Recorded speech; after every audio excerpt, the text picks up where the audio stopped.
What I'm about to read to you is something that was sent to me. I did not write it. I actually don't know who the original author is. I'm not sure if this will happen. I mean, could it?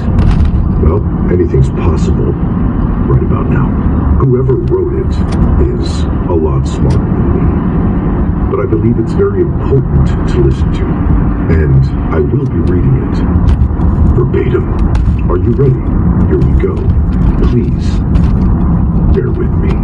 On April 20th, 2025, the United States may initiate its final steps into authoritarian rule.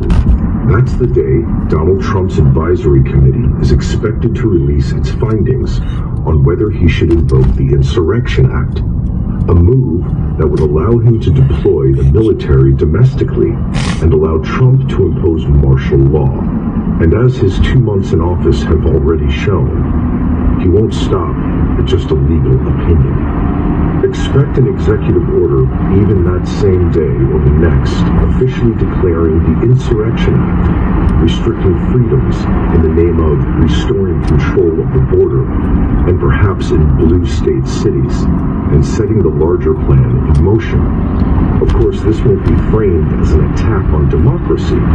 It will be packaged as a necessary response to crisis, as authoritarian takeovers always are. But once it happens, there's no going back. This will be the point of no return. This is how democracy ends. Here's their playbook. It won't all happen in one night. Instead, the process will unfold in stages, each step making resistance harder. Free elections and free press, and the right to protest will disappear one piece at a time, until there's nothing left to save. Left-leaning and even more centrist people will be alarmed. Peaceful protests will be organized nationwide, as they already have been being organized now, with growing numbers of people joining protests each week. The call to resist will grow louder, and large-scale demonstrations will begin forming in major cities. This is exactly what Trump wants. He didn't invoke the Insurrection Act sooner because he needed his opposition to gather first, so he could use them as a tool for his next step. He also waited 90 days instead of invoking it on day one as Project 2025 recommended, so he would have to have his people in place and remove those who would oppose them in the government, military, courts, and civil positions. His cabal is waiting for a strong reaction. They want massive unrest.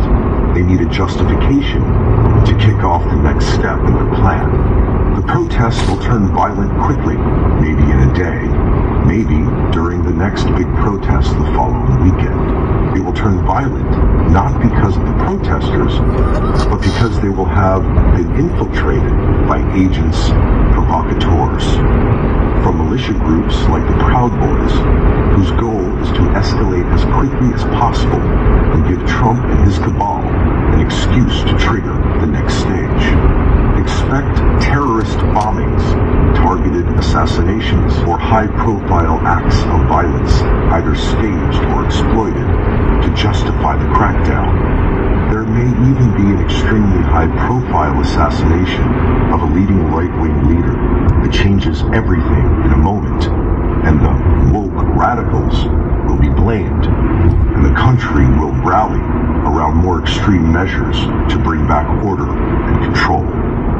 The media will be flooded with images of chaos, pushing the public into a state of fear.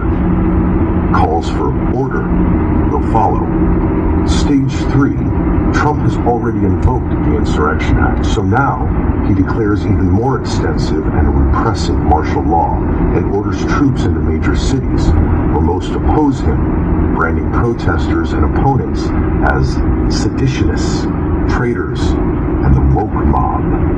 He will call on good Americans to grab their guns, like the Patriots of 1776, and join the militias forming to restore order and take back control from the leftist threats. Using militias also gets him around resistance from military leaders who might oppose his orders. The militias already exist: Proud Boys, Oath Keepers, 3%ers, and others. And they are not some distant fringe. They were at January 6th. The most extreme and radicalized are all released from prison now. They are ready to roll to answer Trump's call, which they've been waiting for 4 years. This will be framed as helping the police and keeping order. Law enforcement will quietly welcome them, or, in some cases, will deputize them with Trump's support. So I'm not going to read the entire article because it is long, but it does go on. It is wild and almost crazy to think that this would be a thing, but like I said before, anything is possible.